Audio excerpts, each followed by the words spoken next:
यो नित्यमच्युतपदाम्बुजयुग्मरुग्म व्यामोहतस्तदितराणि तृणाय मेने अस्मद्गुरोर्भगवतोऽस्य दयैकसिन्धो रामानुजस्य चरणौ शरणं प्रपद्ये. அடியேன் அன்பான நமஸ்காரங்கள்.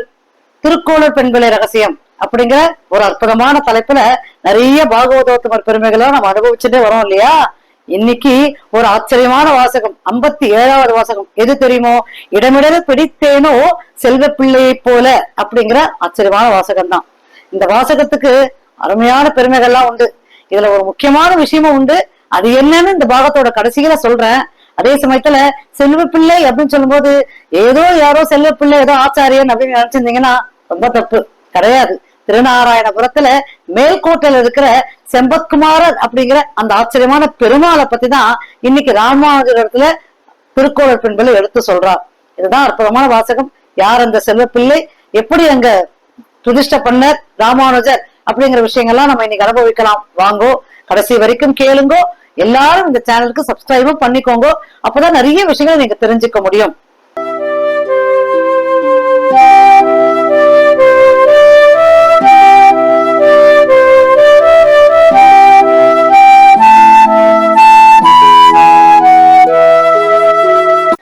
இந்த வாசகத்துக்கு ஒரு பெருமை உண்டு.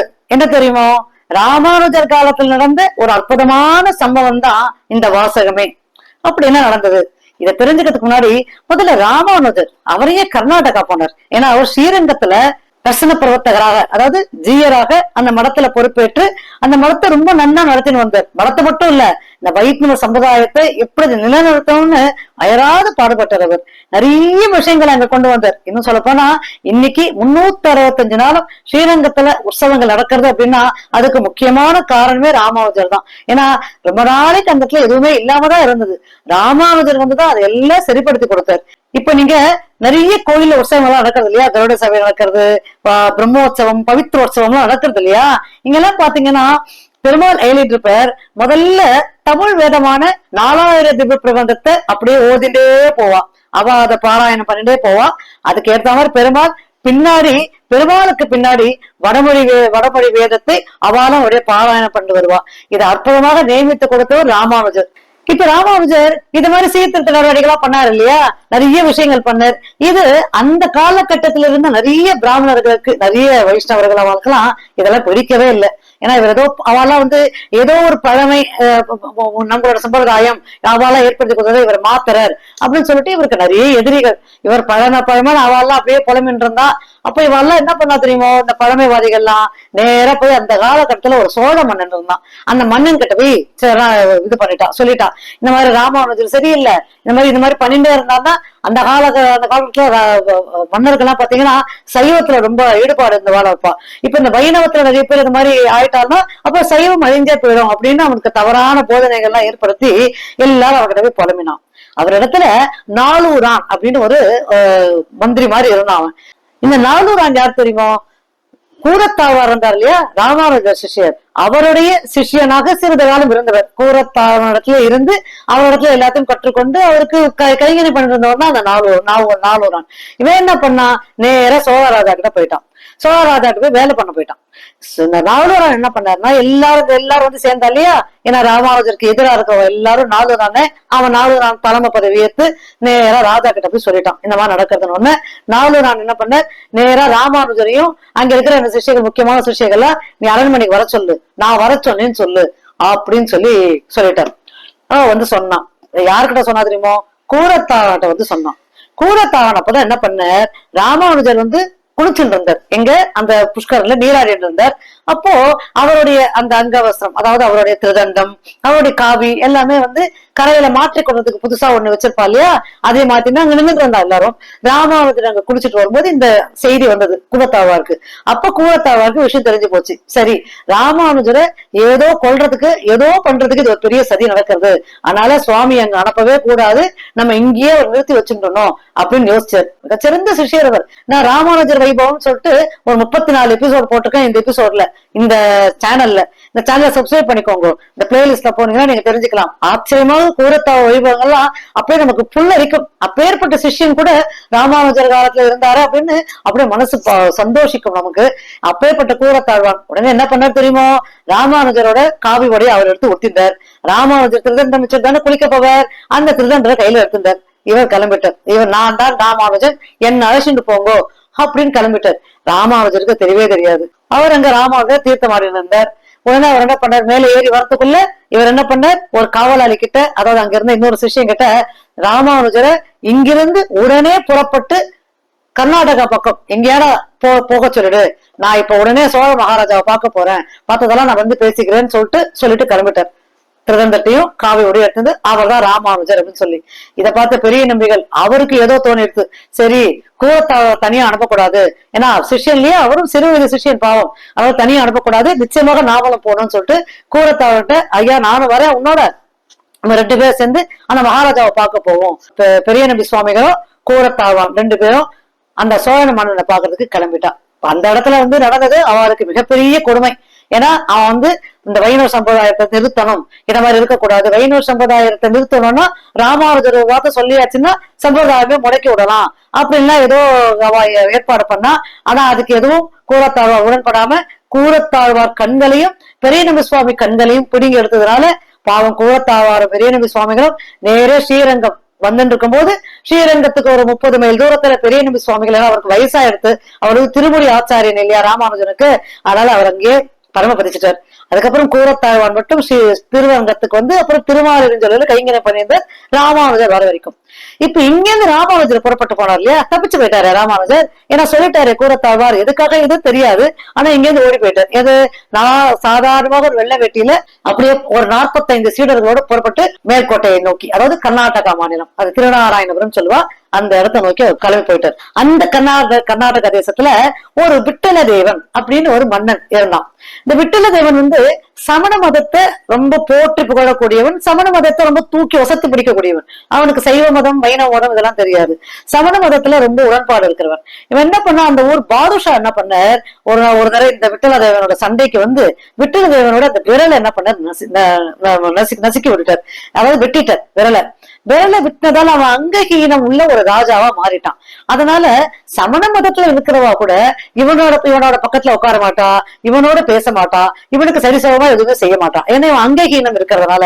அது மாதிரி அவ இவன் ஒதுக்கி வைக்க ஆரம்பிச்சதுனால இவனுக்கு சமண மதத்துல இருந்து ஒரு மனசு கஷ்டமாயிடுது. இந்த மதத்தை நம்ம இவ்வளவு தூக்குறோம், ஆனா நம்மள ஒரு சாதாரண மன்னனா கூட மதிக்க மாட்டேங்கிறாரு இந்த சின்ன அங்கஹீனத்துக்காக அப்படிங்கிற மனசு வருத்தம் இருந்தது. இவருக்கு ஒரு மகள் இருந்தான். அந்த மகளுக்கு ஏதோ ஒரு வகையில பேய் பிடிச்சிருது, இந்த பிரம்ம ராட்சசம் அப்படின்னு சொல்லுவா இல்லையா, அத மாதிரி ஏதோ ஒண்ணு பிடிச்சிருது. அதனால அரண்மனையே கலோகலப்பட்டது. அவரும் என்னென்னவோ பண்ணி பார்த்தார், யாரையோ கூப்பிட்டு மந்திரிச்சு பார்த்தார், வைத்தியம் பண்ணி பார்த்தார், ஒண்ணுமே சரிப்படல. அவருக்கு அந்த மனசு கஷ்டம் வேற. ஏன்னா இந்த பக்கத்துல சமணவர்கள் சேர்க்க மாட்டேங்கிறா, இவர் அங்கே ஈரமா இருக்கேன்னு சொல்லிட்டு வேற இவர் அவமானப்படுத்துறா, இதுல மகளுக்கு வேற இது மாதிரி ஆயனம்னா ரொம்ப வருத்தப்படும் போது ராமானுஜ சிஷ்யர் ஒருத்தர் இருந்தார். அவர் பேரு தொண்டனூர் நம்பி. அவர் அடிக்கடி அந்த ராஜா அரண்மனைக்கு போயிட்டு வர்றார். அவர் கர்நாடக தேசத்தை சேர்ந்தவர் தான். அவர் அங்க போயிட்டு வருவார். அப்போ அவர் சொன்னார், எங்களோட சுவாமி தெய்வாதீனமாக இந்த கர்நாடக தேசத்துக்கு வந்திருக்காரு சுவாமி ராமானுஜர்.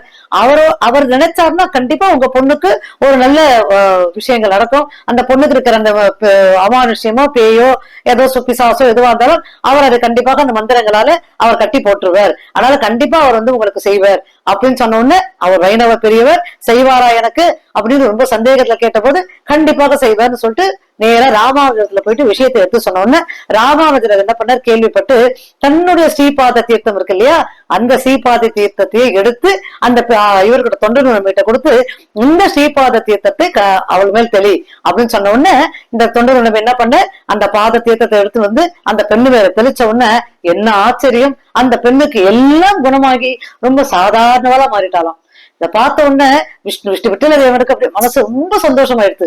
இப்படி ஒரு ஆச்சாரியனா, இப்படி ஒரு பெரியவரா அப்படின்னு நேர வந்து ராமானுஜரால சாஷ்டாங்கமா விழுந்து என்ன பண்ணார், உடனே ஆச்சாரியன் கிட்ட ராமானுஜர் கிட்டயே ஒரு சிஷ்யனாக சேர்ந்துட்டார். இது விட்டல தேவன் இல்லையா, விஷ்ணுவர்தன் அப்படின்னு மாத்திண்டு அப்படியே ஆச்சாரன் கிட்ட அவர் சீடனாக சேர்ந்துட்டார். இதை பார்த்தோன்னா அங்க இருந்த சமண பெரியவர்களுக்கும் ரொம்ப கோவம் வந்துட்டு, அது எப்படி இப்படி ஒரு ஆச்சாரியன் யாரோ ஏதோ பண்ணான்னு சொல்லிட்டு யாரோ வந்து செஞ்சான்னு சொல்லிட்டு பொண்ணுக்கு குணமாயிட்டுன்னு சொல்லிட்டு இப்படி மாறலாமா அப்படின்னு என்ன பண்ணா எல்லாரும் ராமானுஜத்துல நிறைய கேள்விகள் கேட்கணும் அப்படின்னு வாதிட ஆரம்பிச்சிட்டான். அதாவது இந்த மாதிரி ஒரு ஹெல்த்தி ஆர்குமெண்ட்ஸ் சொல்லுவா இல்லையா, நம்ம நிறைய கேள்விகள் கேட்கட்டா. அந்த அத்தனை கேள்விகளுக்கும், அதாவது ஒத்த 2 பேர் கிடையாது, 1000 கணக்குல சமணத்துல இருக்கிறவாலாம் வந்து ராமானுஜர் கேள்வி கேட்டு ராமானுஜருக்கு ரொம்ப ஆச்சரியமான பதில்கள் எல்லாம் சொல்லி எல்லாரையும் அப்படி ஆச்சரியப்படுத்தினாராம். எல்லாருமே இந்த வைணவ மதத்தை முழுவதும் ஏற்றுக்கொள்ளக்கூடிய நிலையில எல்லாருமே அவரோ சந்தோஷப்படுத்தினா அதெல்லாம் பண்ணாரு. அப்புறம் அங்கிருந்து அவர் புறப்பட்டு போற வழியில இதுக்கு முன்னாடியே கொங்கு நாடுன்னு ஒரு நாடு இருந்தது, இந்த நீலகிரிக்கு பக்கத்துல வரும், ஏன்னா அது வழியாதான் போனோம். அவர் அங்க போகும்போது அந்த இடத்துல நல்லான் சக்கரவர்த்தி அப்படின்னு ஒரு காலத்துல ஒருத்தர் இருந்தார். நல்லான் சக்கரவர்த்தி யாருன்னா அவர் என்ன பண்ணுவாராம், இறந்தவர்களுக்கெல்லாம் சிவப்ப காரியம் பண்ணுவா இல்லையா, சரம காரியம் சொல்லுவாளே அதெல்லாம் பண்ணுவா இல்லையா, அப்படிப்பட்டவர் தான் அந்த நல்லான் சக்கரவர்த்தி. இவர் என்ன பண்ணார், ஒரு தடவை இந்த குளத்தங்கரையில, ஏன்னா அவர் வந்து பிராமணர், அவர் குளிச்சுட்டு இருக்கும்போது ஒரு புணம் வந்து அவரோட கால எழுது. அந்த புணத்துக்கு இந்த பக்கம் சங்கு சக்கரம், அதாவது இலச்சின்னை, ஆச்சாரன் கிட்ட இலச்சின்னை பொருத்தியே ஒரு புணம். அது யாரோ ஏற்கனவே ஆச்சாரன் கிட்ட போயிட்டு சமாஷ்ணம் பண்ணிட்டு வந்துட்டு அதுக்கப்புறம் அந்த கரையிலவா இறந்து போயிருக்கா. அதை பார்த்த உடனே பிராமணர் அப்படின்னு இவர் உடனே என்ன பண்ணார், பிராமணருக்கு உண்டான சமப்ப காரியங்கள்லாம் அவருக்கு ஆச்சரியமாக பண்ணி அவரை புதைச்சார். இது அந்த ஊர்ல இருக்கிற பிராமணர்களுக்கு யாரோ ஏதோ பணம் வந்தது, கொஞ்சம் கூட எங்களை எல்லாம் கேட்காம இது மாதிரி பண்ணிட்டாரு, அவர் யாரோ அது எந்த பணமோ என்னவோ ஏதோ தீண்ட தகாதவாள கூட இருக்கலாம் அப்படி இப்படின்னு சொல்லி இவரை ரொம்ப படுத்தி எடுத்துட்டா இந்த சக்கரவர்த்திய. அப்புறம் பெருமாள் என்ன பண்ணாரா, எல்லாரோட கனவுல வந்து உங்களுக்கெல்லாம் அவன் பொல்லான் சக்கரவர்த்தியா இருக்கலாம், ஆனால் எனக்கு அவன் நல்லான் சக்கரவர்த்தி, ஏன்னா இப்படி ஒரு அற்புதமான கைங்கரியத்தை பண்ணாரு இல்லையா, அதாவது அவர் யாரும் எதுவும் சொல்லக்கூடாது அப்படின்னு ஒரு காலத்துல அவருக்கு நடந்தது. அவருடைய சிஷியர்கள் ராமானுஜர் போகும்போது அங்க இருந்தா இந்த மாதிரி நல்லான் சக்கரவர்த்தி. இந்த நல்லான் சக்கரவர்த்தி யாருன்னா ராமானுஜருக்கு முற்காலத்துல அந்த காலத்திலே சிஷியனா இருந்தவர். இப்ப இவர் போகும்போது அவர் ராமானுஜரோட பெருமைகள் எல்லாம் அந்த நல்லான் சக்கரவர்த்தி அங்க இருக்கிற சிஷியாளுக்கெல்லாம் எடுத்து சொல்லிதான் பரமப்படுத்திட்டார். அப்ப ராமானுஜர் அங்க போகும்போது இந்த இடத்துல எல்லாரும் ராமானுஜரை வர வச்சு அவருக்கு தேன் திணை மாவுனா கொடுத்து தங்க வச்சு எல்லாம் பண்ணலாம். இப்படி இருந்தா பண்ணிட்டு இருக்கும்போது அவருடைய திருமண் இருக்கு இல்லையா, அந்த திருமண் காப்பு அவருக்கு தீர்ந்து போச்சு. ஏன்னா ஸ்ரீரங்கத்துல இருந்து எடுத்துன்னு வந்தார், அவசரத்துல அப்படி ஓடி வந்துட்டார், அந்த திருமண் காப்பு தீர்ந்து போச்சு. அப்ப அவருக்கு ஸ்ரீச்சனம் விட்டுக்கிறதுக்கு திருமண் காப்பு இல்லையே அப்படின்னு ரொம்ப வருத்தப்படும் போது அப்ப பெருமாள் அவர் கனவுல தோண்டி யதுகிரி அப்படின்னு ஒரு இடம் இருக்கு, அந்த இடத்துக்கு போனீங்கன்னா நிறைய திருமண் காப்பு இருக்கு, நீ எடுத்துக்கலாம் ராமானுஜா அப்படின்னு கனவுல வந்தோடனே அவருக்கு ரொம்ப ஆச்சரியமா போயிருக்கு. அப்படியா அப்படின்னு சொல்லி நேரா போனா அங்க போனா ஒரு பெரிய துளசி காடை பார்த்த உடனே அப்படியே ஒரு பிரமிப்பா எடுத்து இந்த இடத்துல எங்க கிடைக்கும் அப்படின்னு சொல்லிட்டு இந்த துளசியெல்லாம் நகர்த்தி எடுத்து பார்த்தா அவருக்கு திருமண் காப்பு கிடைச்சதா அப்படின்னு கேட்டா திருமண் காப்பும் கிடைச்சது. அதே சமயத்துல ஒரு அற்புதமான திருவிக்கிரகமும் கிடைச்சது, பிரம்மாண்டமான பெருமாள், ரொம்ப ஆச்சரியமான விஷ்ணு பெருமாள். அப்படி கிடைச்சோடனே அப்படியே சந்தோஷம் ஆயிடுச்சு. ராமாவதுக்கு துண்ணி குதிச்சாராம், என் பெருமான் இங்க இருக்காரு இருக்காருன்னு சொல்லிட்டு அப்படியே துண்ணி எடுத்து சேர்த்து அமைச்சிருந்தாராம். அப்ப எடுத்து அதை பிரதிஷ்டை பண்ணா, இப்ப பிரதிஷ்டை பண்ணி அங்க இருக்கிறவாள்லாம் சேர்ந்து கோயில்லாம் கட்டலாம்னு எல்லாம் முடிவு பண்ணிட்டா. இப்ப உற்சவர் வேணுமே, அப்ப உற்சவரையும் நம்ம வந்து தயாரிப்பு பண்ணலாமா, உற்சவர் நம்ம சிற்பியை வச்சு பண்ணலாமா அப்படின்னு கேட்கும்போது அப்ப ராமானுஜர் சொன்னாராம், இந்த இடத்துல எப்போ மூலவர் நம்ம கைக்கு கிடைச்சாரோ கண்டிப்பாக உற்சவர் எங்கேயோ இருக்க, நம்ம கண்டிப்பா தேடினா கிடைக்கும் அப்படின்னு ஒரு நம்பிக்கையோட தேட ஆரம்பிச்சா தேடிட்டே இருந்தான். இப்போ ராமாவதர் திருவிக்கிரகம் இருக்கும் இல்லையா, இதுக்கு ஒரு விசேஷமான கதை உண்டு. என்ன தெரியுமா, ஸ்ரீராமச்சந்திரமூர்த்தி தன்னுடைய ஆராதன பெருமாளான அரங்கனை விபீஷணனுக்கு அவருடைய பட்டாபிஷேகத்தை கொடுத்தார். விபீஷணன் என்ன பண்ணாரு, அந்த இடத்துல வந்து இலங்கைக்கு ஏழை கொண்டு போனோம்னு நினைக்கும் போது பெருமாள் அங்கே இறங்கி இப்ப நமக்காக ஸ்ரீரங்கத்துல காட்சி கொடுத்துட்டு இருக்கார். இப்ப அங்க போன உடனே அவளுக்கு ஆராதனை பண்றதுக்கு பெருமாள் இல்லையே, அதனால இப்ப ராமபிரான் என்ன பண்ணார், பிரம்மாவை நோக்கி வேண்டின உடனே பிரம்மா என்ன பண்ணார், ஒரு ஆச்சரியமான மகாவிஷ்ணு சிலை அதை வந்து திருவிகிரகத்தை ராமபிரானத்தை கொடுத்து ஆராதிக்க சொன்னார். ராமபிரான் அதுக்கப்புறம் ரொம்ப நாள் ஆண்டு இருந்தா இல்லையா, அவர் ஆராதித்து வந்தார் அந்த பெருமாளை. அந்த பெருமாளை ஆராதிச்சு அவர் என்ன பண்ணார், தன்னுடைய அடுத்த வாரிசான லவ குச்சா, ஏன்னா அவளை அடுத்தது சூரிய வம்சத்துல ராஜாவா வந்தா, இந்த லவ குச்சா கிட்ட கொடுத்து அவளை ஆராதிக்கப்பட சொன்னார். அவளை ஆராதனை பண்ணிட்டே வந்தா. இந்த இதுல குச்சனோட பொண்ணு ஒருத்தி இருந்தா, குச்சமாலினி அப்படின்னு. ஆராதனை பெருமாளோட திருநாமம் என்ன தெரியுமோ, ராமப்பிரியர். ஆராதனை பெருமாள் எடுத்து குச்சமாலினி கொடுத்து, குச்சமாலினி ரொம்ப அழகா எடுத்துட்டு போய், ஏன்னா சீரா கொடுத்தது, அதை ஆராதனை பண்ணிட்டு வந்துட்டே இருந்தா. அதுக்கப்புறம் சூரிய வம்சமும் போயிட்டு இல்லையா, அதுக்கப்புறம் சந்திர வம்சம் வர ஆரம்பிச்சுட்டு, அப்ப சந்திர வம்சத்துல வழி வழியா வந்து கடைசியில அது யாருக்கிட்ட வந்து சேர்ந்தது தெரியுமோ, பலராம கிருஷ்ணர். அவ 2 பேரும் அந்த ராமபிரான ஆச்சரியமா ஆராதனை பண்ணிட்டே வந்தா. இப்ப அவளோட யுகமும் முடிஞ்சு போச்சே. அதுக்கப்புறம் இந்த பெருமாள் எங்கன்னு யாருக்குமே தெரியல. இந்த பெருமாளோட இந்த பெருமாளோட மூலவ மூர்த்தியை தான் அவர் இப்ப கண்டுபிடிச்சார். இந்த உற்சவ மூர்த்தியும் யாரோ எடுத்துன்னு போட்டா என்ன காணாம போன்னு தேடிண்டே இருக்கான்னு சொன்னேன். இப்ப தேடிண்டே இருக்காளா. பாதுஷா இருக்கா பாருங்க டெல்லியில, அவ ஆட்சி பண்ணிட்டு இருந்தான். அந்த பாதுஷா என்ன பண்ணா, இந்த பக்கம் வந்து, அதாவது இந்த கர்நாடக பக்கத்துல வந்து நிறைய கொள்ளை அடிச்சுட்டு போயிட்டான். நிறைய விக்கிரகம் அது இது என்னெல்லாம் கையில கிடைக்கிறதோ எல்லாத்தையும் கொள்ளை அடிச்சுட்டு போயிட்டான். அந்த கொள்ளையோட கொள்ளையா போனவர் தான் இந்த ராமபிரான்கிற இந்த திருவிக்கிரகம். அங்க போயிடுது அவரோட அரண்மனைக்கு, பாதுஷாவோட அரண்மனைக்கு. இப்ப பாதுஷாவோட அரண்மனைக்கு போனா அவருக்கு என்ன ஆராதனை, இப்போ தெய்வீகம் அதெல்லாம் பண்ண முடியுமா என்ன, அதெல்லாம் இருக்கான்னு. ஆனா இருந்தது. எப்படி இருந்தது தெரியுமோ, அவர் கொடுத்தது யாருன்னா பாதுஷாவோட பொண்ணு கிட்ட. பாதுஷா பொண்ணுக்கு அந்த திருவிக்கிரத்தோட அழகும் அதை பார்த்தோன்னு அப்படியே காதல் வயப்பட்டுட்டான். எப்படி ஆண்டாள் அந்த கிருஷ்ணரை நினைச்சு மீராவும் ஆண்டாலும் எப்படி கிருஷ்ணரை நினைச்சு ஆராதனை பண்ணாலோ, அத மாதிரி அந்த பாதுஷா பெண்ணும் என்ன பண்ணா, அந்த பெருமாளை நினைச்சு ஆராதனை பண்ணி அந்த பெருமாளுக்கு அழகழகாக அலங்காரம் பண்ணி, அவ வழியில எப்படி அலங்காரம் பண்ண முடியுமோ, அவ என்ன சாப்பிடாலோ அதை கொடுத்து பெருமாளுக்கு கைங்கர் எல்லாம் பண்ணிட்டு ரொம்ப சந்தோஷமா அந்த பெருமாளோட விளையாடிட்டு இருந்தா. அது சின்ன குழந்தைதான் அவ. அப்ப இப்படி அவ பாட்டுக்கு அவ ஓடிட்டு இருந்தா. இப்ப இவ எங்க ராமபிரான தேடிட்டு இருக்கா.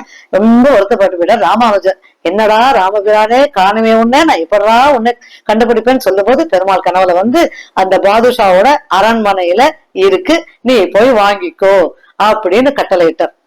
பார்த்தோன்னா ரொம்ப சந்தோஷமாயிடுது. பெருமாளே எனக்கு காட்சி கொடுத்தியே அப்படின்னு சொல்லி உடனே அங்கிருந்து புறப்பட்டார் டெல்லிக்கு. யாரு, ராமானுஜ சுவாமி. நேரா அங்க போனார். பொதுவா பாதுஷாக்கெல்லாம் வந்து இந்த வைணவர்களை பத்தி அந்த சம்பிரதாய பத்தில எதுவுமே தெரியாது இல்லையா, அவளெல்லாம் வரவேற்கணும் அதெல்லாம் எதுவுமே தெரியாது.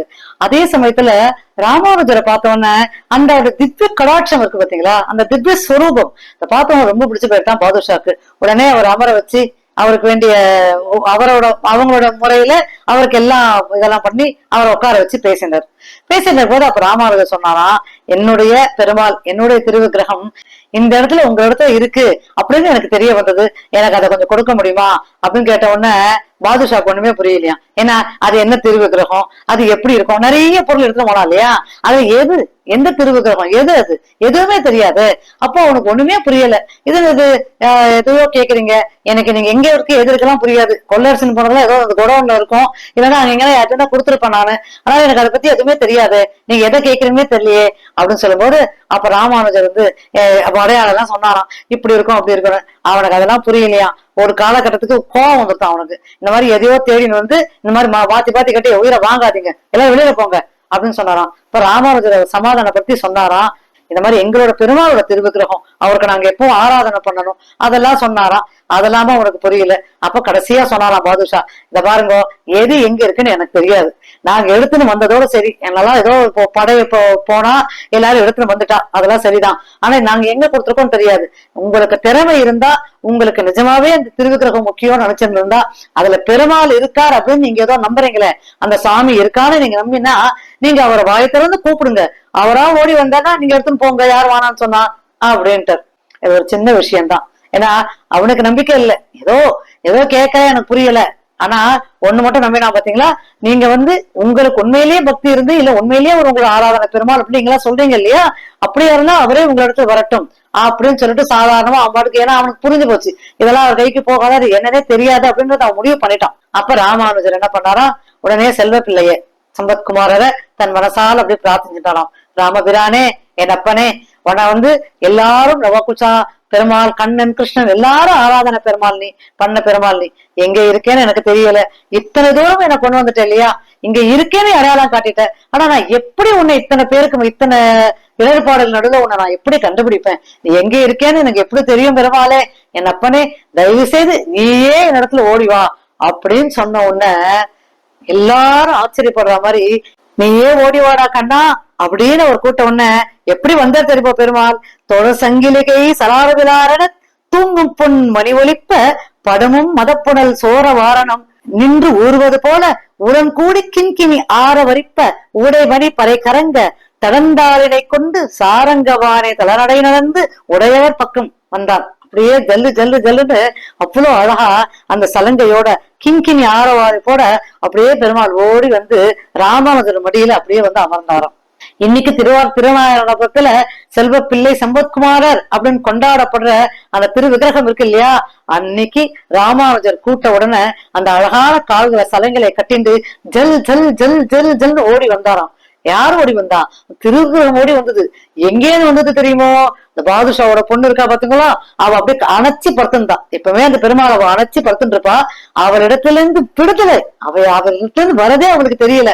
அப்படியே கிளம்பி செல் செல் செல்னு வந்து அப்படியே ஓடி வந்து ராமானுஜர் மடியில வந்து உட்கார்ந்தாராம் செல்வப்பிள்ளை. இத பார்த்தவன பாதுஷாக்கெல்லாம் ஆச்சரியமா போயிடுது. இப்படி எல்லாம் கூட நடக்குமா, இதெல்லாம் ஒரு பக்திக்கு ஒரு வழியா, இப்படி எல்லாம் கூட செய்ய முடியுமா, இப்படிலாம் கூட பண்ண முடியுமா அப்படின்னு அப்படியே மண்ணாடி போயிட்டானாம். அவன் ஆச்சரியப்பட்டு போயிட்டானாம். தானே அந்த சிலை வந்து இப்படி வந்து அமர்ந்துட்டு அந்த விக்கிரகம் அப்படின்னு சொல்லி ரொம்ப ஆச்சரியப்பட்டு போயிட்டாராம். உடனே ராமானுஜர் சேர்த்து அழைச்சிருந்தாராம் செல்வப்பிள்ளை, சம்பத்குமாரா இத்தனை காலம் நீ சந்தோஷமா தான் இருந்தியா, இவங்களை இந்த இடத்துல இருந்தியா, எப்படி இருந்தியோ என்ன இருந்தியோ அப்படின்னு அப்படியே சேர்த்து அழைச்சிருந்தாராம். ஆனா இங்க ரொம்ப நல்லா இருந்தார் சம்பத்குமாரர், அதுல எந்த குறைச்சலும் கிடையாது. அந்த இடத்துல அந்த பாதுஷா மகள் இருக்கா பாருங்க, அத்தனையும் அவர் அவ்வளோ சீராட்டி பாராட்டி யாருமே அப்படி வச்சுக்க முடியாது, அப்படி வச்சிருந்தா அந்த பெருமாளாவோ. ஆனா என்ன பண்றது, இங்க ராமானுஜர் கூப்பிடுறாரு, ஏன்னா இருக்க வேண்டிய இடத்துல பெருமாள் இருக்கணும் இல்லையா, பிரதிஷ்டை பண்ணணுமே, அதனால ஓடி வந்துட்டு அவளை விட்டுட்டு. இத பார்த்தோன்னா எல்லாருக்குமே ரொம்ப ஆச்சரியமா போயிடுது. அவரோட உடம்புல ஜவ்வாது வாட வந்துதான். ஏன்னா அந்த பாதுஷாவோட பெண் வந்து நல்ல ஜவ்வாதெல்லாம் பூசி ஒரு அழகழகான மாலைகள்லாம் தொடுத்து அழகழகான உடைகள் எல்லாம் வச்சிருந்தா இல்லையா, அப்படியே ஜவ்வாது வாசம் வந்துதான். இவரோட கண்ணீர்னால அந்த ஜவ்வாது அப்படியே கரைஞ்சு விழுந்துதான். இத பார்த்தோம்னா பாதுஷா பயந்து போயிட்டான். இது என்னடாது, இது பேயா பூதமா என்னன்னு தெரியலையே, தயவு செய்து எங்க எல்லாரும் கிளம்புங்க எல்லாரும், இந்த பொம்மை எடுத்துன்னு கிளம்பு, எங்களுக்கு வேண்டாம் இது அப்படின்னு சொல்லி அமைச்சிட்டான். ஏன்னா அவருக்கு அதோட பெருமை தெரியாது இல்லையா. உடனே ராமானுஜர் அங்கேருந்து கிளம்பிட்டார் அவரோட சிஷ்யர்களோட. கிளம்பி வந்துட்டாரா, அந்த சிலையை எடுத்துட்டு இந்த திருவிக்கிரகத்தை எடுத்துன்னு வந்துட்டாரா. இந்த இடத்துல பாதுஷாவோட பெண் இருக்காளே, அவ காத்தால இருந்து பாத்திருக்கா, அவர்கள் அந்த திருவிக்கிரகத்தை காணும், அழுது அவக்கலம் பண்ணிட்டா. அவளால தாங்க முடியல, என்னோட பெருமாளை என்னோட இந்த பொம்மையை யார்கிட்ட கொடுத்தீங்க, இது அழகான விக்கிரகம், எனக்கு இந்த சாமி கண்டிப்பா வேணும், இல்லாம என்னால இருக்க முடியாது அப்படின்னு ஒரே கத்தி கூச்சல் போட்டு அந்த இடத்துல அரண்மனையே ஒரு துவம்சம் பண்ணிட்டான். ஏன்னா அரண்மனை ராஜா மகாராஜா பொண்ணாச்ச, யாரும் ஒன்னும் அவளை கட்டாயமா படுத்த முடியல. அவ அழுது அமக்கலம் பண்ணி அப்புறம் மகாராஜா என்ன பண்ணாரு, சரி கொஞ்சம் இரு, இப்ப கொஞ்சம் தூரம் தான் போயிருப்பா, நான் எப்படியான அந்த விக்கிரகத்தை வாங்கி கொடுக்குறேன் அவனுக்கு, இரு அந்த சிலையை நான் அவனுக்கு வாங்கி கொடுக்குறேன் அப்படின்னு சொல்லி அவ ஒரு 10 பேரை கூட அமிச்சா.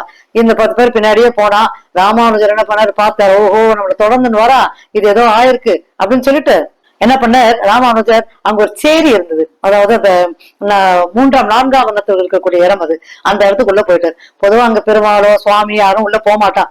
அவெல்லாம் நினைச்சிருந்தா இந்த பாதுஷால இருக்கவெல்லாம் இதுக்குள்ள யார் போயிருப்பா, ஆனால் இதுக்குள்ள போயிருக்க மாட்டா அப்படின்னு எங்கெங்கயோ தேடி போய் எங்கேயும் கிடைக்காம அவ திரும்பி போயிட்டான். இந்த சேரிக்குள்ள போனா பத்தியா, இந்த சேரிக்குள்ள போன உடனே அவளுக்குலாம் ஆச்சரியம், பெருமாளோட ஒரு ஆச்சரியமான இன்னொரு தேஜஸான ஒரு மகான் உள்ள நுழையிறாரே அப்படின்னு அப்படியே அவளை ரொம்ப கொண்டாட ஆரம்பிச்சுட்டா. அந்த பெருமாளுக்கு எல்லாம் பண்ண ஆரம்பிச்சுட்டா. உடனே அவர் சொன்னார், அப்பா எங்களை வந்து இந்த மாதிரி ஆச்சு, என்னை விடுப்பா, நான் வந்து திருநாராயணபுரத்துல போய் பிரதிஷ்டை பண்ணணும்னு சொல்லும்போது அவன் சொல்லிட்டாராம், சாமி இந்த பெருமாளையும் உங்களே விடுறதுக்கே மனசு வரல, ஆனா எங்களுக்கு ஒரு உபகாரம் பண்ணுங்க, கோயிலுக்குள்ள வரக்கூடிய பாக்கியம் எல்லாம் எங்களுக்கு இல்ல, அதனால எங்களுக்கு எப்படியாவது அந்த திருநாராயணபுரத்துல நீங்க இந்த பெருமாளை பிரதிஷ்டை பண்ணுவீங்க இல்லையா, அதை பண்ணிட்டு கோவில் கட்டும் போது நாங்க எல்லாமும் கண்டிப்பாக வரணும் அப்படின்னு ராமானுஜத்தை வேண்டினாராம். இன்னைக்கும் ராமானுஜர் அந்த இடத்துல திருநாராயணபுரத்துல எல்லாரும் வந்து அந்த பெருமாளை சேவிக்கலாம்.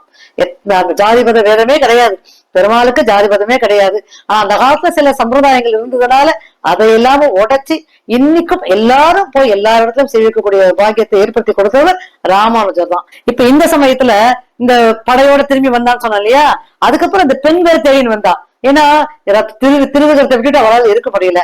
நேரா ராமானுஜர் காலில் கதறி அழுதா.